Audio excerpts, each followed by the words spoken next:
Hello and welcome back to my channel. My name is Push, aka the creative queer, the masculine queen, back with another episode. Thank you so much for clicking on this video. We are well on our way to 2,000 subscribers, and May is my birthday month, so I would really appreciate it if we reach 2k subscribers by the end of May. My birthday is on the 29th of May.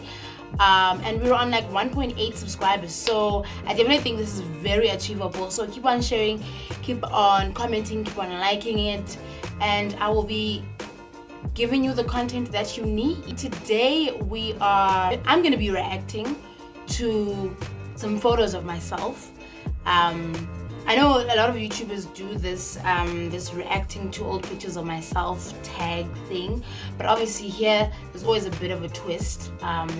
So I think what I'll be doing is I'll be taking you through my journey as I have transitioned from a very feminine Push to now the very masculine presenting Push, and I guess you guys get to see the process, and you get to see the rationale and the thinking behind it, because I think a lot of masculine presenting women can relate to this. And I think even if you're not masculine presenting, I think just like the transition of your style and getting to like the core of you, who you are, and expressing yourself through clothes, etc., it's a beautiful metamorphosis, as they say, abelungu. So stay tuned if you want to check that out. Let's roll the bumper. You know what it is.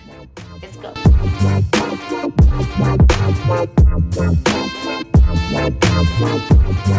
Okay, so the first photo, I'm looking down here, you guys are looking to my side.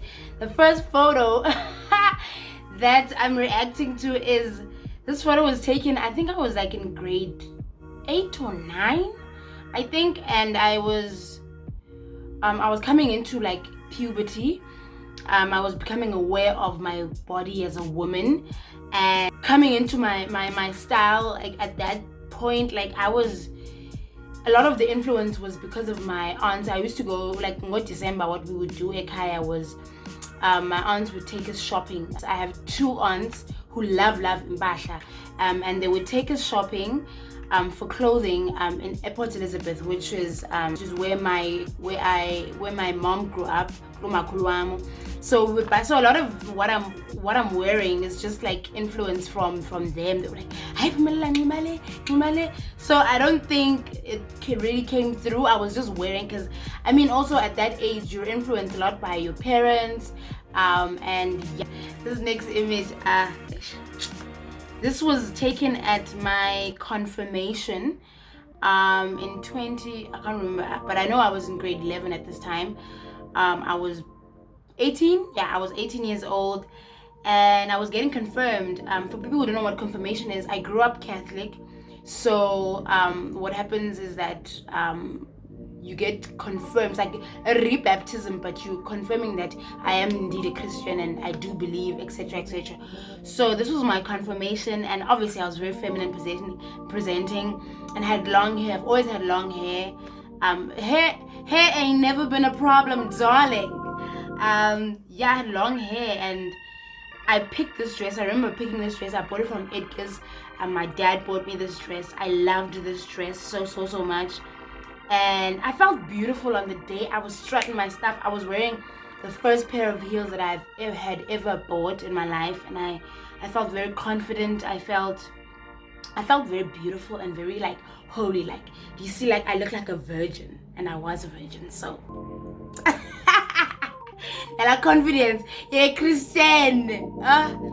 This push though, guys, yeah, cool.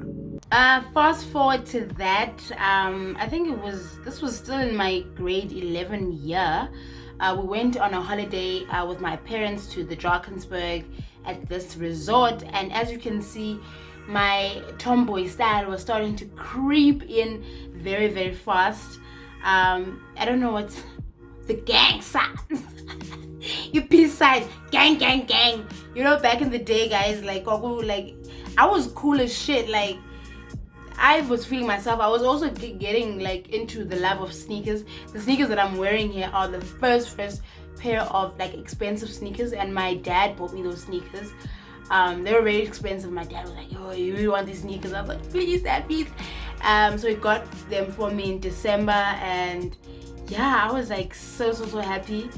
But yeah, that was like my style. It started to creep in definitely towards like the end of high school into like varsity, because now I was growing into, I was getting my voice, I think. This next picture is I used to love SpongeBob, guys. Learning and judge. I used to love SpongeBob, and at that time, dirty jean was in fashion. So I had to cut myself dirty jean and have SpongeBob. I've always loved nerds. I'm wearing nerds in the Nanzika as well, and a beanie as well. So those things haven't really changed. But obviously at that time I still kept my hair. As you have heard me say and speak on this channel, I held on to my hair for the longest time because I was holding on to a piece of femininity, about myself, to make people comfortable, and also just like I didn't want people to see that I'm gay, and I was like, I was holding on to it for dear life. But that was my swag. I was the swaggiest girl alive, okay? Like, I loved this outfit. I loved this top, like with SpongeBob. I still love SpongeBob to this day. Like, I love that cartoon. Like, it's hilarious. Yeah, that was my style back in the day, back in the dizzle. Alright, fast forward into my second year of varsity. Weaves were creeping into fashion at the time. I tried myself out of the weave. I only wore it once. I didn't like it. I've had long hair, as you've seen in the other pictures, right? So my hair would touch my shoulders and I would feel that texture of my hair. Now, when I put on a weave, the feeling on my, I'm just like, it doesn't feel comfortable. So I don't like 100%. I don't like weaves for that reason. So it's not a reason of like how I present or anything like deep. It's just me. I don't like how it feels on my shoulders. So I wore, that was the first and the last time I wore a weave. And I was feeling myself, looking back at my ass. Yeah. I fast forward to I was in second year, I think. Yes, second year. I went to formal. Loved this dress. I got it. It was on, I think it was a second-hand dress. Yes, that I bought. One oh girl, I'm serving legs, darling. And I remember going to this dance with a friend of my sister. A friend of my sister's. I always used to have like date drama. Actually, it makes sense why I'm gay. I never used to have like options to take to dances. Like people back in the day, like in matric, they would like be like, oh, I'm taking my boyfriend, oh, I'm taking his man. Like for me, the options were just like zippy boys. So I remember Okuto that I went to to my formal with. He was a friend of my sister's, and I didn't have guy friends to go to the formal with. I didn't have a boyfriend, so it makes sense that I'm gay. Oh my god. Yeah, but he was a pleasant date. I'm glad I went with him. We looked beautiful together, and yeah, shout out to you, Kuto, if you're watching this. Thank you for taking me to my dance, darling. It was a great night. Definitely. And then fast forward to my post-grad year. I think definitely that's the year that I started to come out to my close friends, really getting into my queerness, started cutting my hair on the sides and things like that. And yeah, I definitely settled into my queerness at this time. I was drawn towards obviously the very masculine presenting push that you see in the picture. I was feeling myself at this stage. I was like, definitely, I love this push. This is the baby queer push. Like so much to look forward to, baby kush. Baby push. The next picture, obviously, again, I was trying to figure out how I'm gonna present as a working person. And the default for me, I think at this stage, was still feminine presenting. As you can see, I am in heels, darling. I was serving. This was my first job, first day at work, serving heels. first of all, I probably didn't even last the whole day with those heels. But at this stage, I still very much felt comfortable. But obviously, I think over the years I've had to like adapt to the office environment. I'm in the construction industry. We don't really dress like this anymore. Or I don't really dress like this anymore because the industry, like, you have to go to site. I can't look glamorous. It's construction. Like, I have to be practical. I dialed it a bit down from this very, very feminine presenting push here. But Shem, this push was looking cute. I would hit on myself. I'm like, you look cute though. I'm cute though. I love this push though. I love this push. This next photo, it was taken, I was in my, I think, second year of working, if not first year working. This was like now my casual way outside of work. So at work I'd be this feminine presenting woman, you know, and then casually I would wear or dress like this. As you can see, my style is definitely very, very tomboy at this point, but I'm still holding on to a bit of my hair, like I said, just so that people don't confuse me. Excuse me. I was definitely still holding on to my hair. And as I told you in another video, that me holding on to my hair was really about other people and making other people feel comfortable. I look like a daddy. I love this photo. I think I was peaking in terms of my confidence in my queerness. This was around the time where, I don't know if you guys remember the story where I told you where I was dribbled by a straight girl. This photo reminds me of a time where I was very materialistic. At this point in my life, I had just bought a new car, or my first car, and I was just feeling myself, as the picture suggests. Like, I was legit like feeling myself. This push was a young push. This push. Alright, in the most recent feminine presenting picture that I have is this one. I went to a wedding December 2018, so this was the end of the year. So it's still the same year, but like at the end of the year I went to a wedding.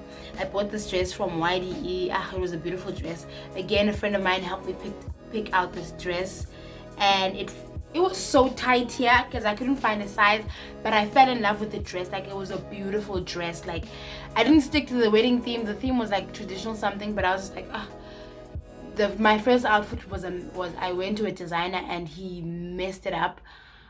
So I had to do last minute contingency plans, and I went to YDE and I got this dress, and it was absolutely amazing. I felt very beautiful on this day.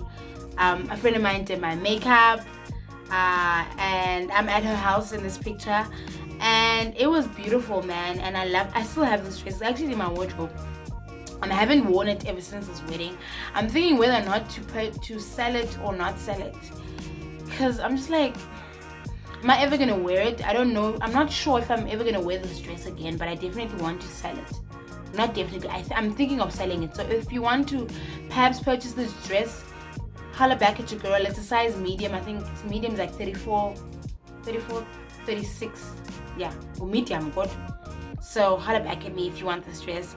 And the last picture that I'm going to react to is the first picture that I took after the big top. This day I felt very cool. Finally felt like I don't know what I was scared of in terms of like cutting my hair, because I felt very good. I got affirmation from my mother. I sent her the picture. I low-key love affirmations from my mother. So I sent her this picture and I was like, Mama, look at me. This is how I look. And she was like, oh, cute. You're a tomboy, but cute. So I definitely love this picture and the innocence of it. Look at me. What a pose. And she complimented me, and that felt very good for me because it was a big step for me to cut my hair. It was a big deal. Please watch that episode about cutting my hair. I'll put it in icon either here or this other corner. I'll decide. So yeah, those are my pictures of my transition. This last picture was taken last year in August when I cut my hair. So yeah, man, that's push. That's me, and that's my transition from the very feminine presenting push to now this very masculine presenting Push. I think with all that said, I love to see I love to see it. I've enjoyed transitioning into this. It's like watching myself. It's like this big, huge, like metamorphosis almost of like my style, and clothes play a big role in how you feel as a person. I know people are saying, you might be materialistic, etc., etc. But for me, clothes really take, clothes form a huge part of, my identity. Excuse me about that alarm. Like, wow, I can't deal. They form part of a big part of my identity as a woman and how I want to present. So it's been a very rigorous journey for me to really come into my sexuality and come into how exactly that I want to present. Because it's tough, guys. Like, being masculine presenting is not a cup of tea. There's a lot of like phases and things that go on in your head. Like, just based on how I present depends on how I'm going to be treated in a relationship. Do you get that? Like, if I now get into a relationship with probably a feminine presenting woman, because those are the people that I'm attracted to the most, I still have to negotiate my role as their girlfriend, because they will treat me most probably like a man and would want me to perform my masculinity, etc., etc. So it's tough in that sense, and it's annoying. It's really like, I really plead Femmes to just like get a grip and throw away heteronormativity. And also, just like in society, when you walk around, you can be seen as gay and people already know, and you're already under scrutiny. So it's very tough. There's a lot of conversations that go on in my head before I walk out and step out of the house, if I am in a situation, or if to that day I'm presenting very masculine. For an example, this beanie today, I was not initially. I told myself I'm gonna wear it to work, and then I was like, nah, I look too masculine. Like, I have to like negotiate. I have to like play over in my head and look at myself a million times in the mirror. It's a rigorous journey. But anyway, I hope you enjoyed this video and you got the behind the scenes of your transition of a feminine presenting lesbian to now a very masculine presenting lesbian, and you got an exclusive and you learned something a bit more about myself. I think to the core I haven't really changed.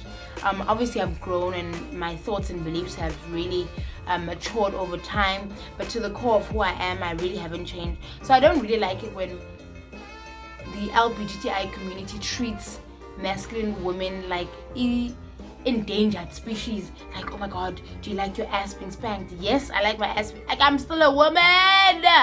Like, stop asking problematic questions. It's so fucking stupid. But anyway, if you did enjoy this video, do give it a thumbs up. But until then, peace in the Middle East.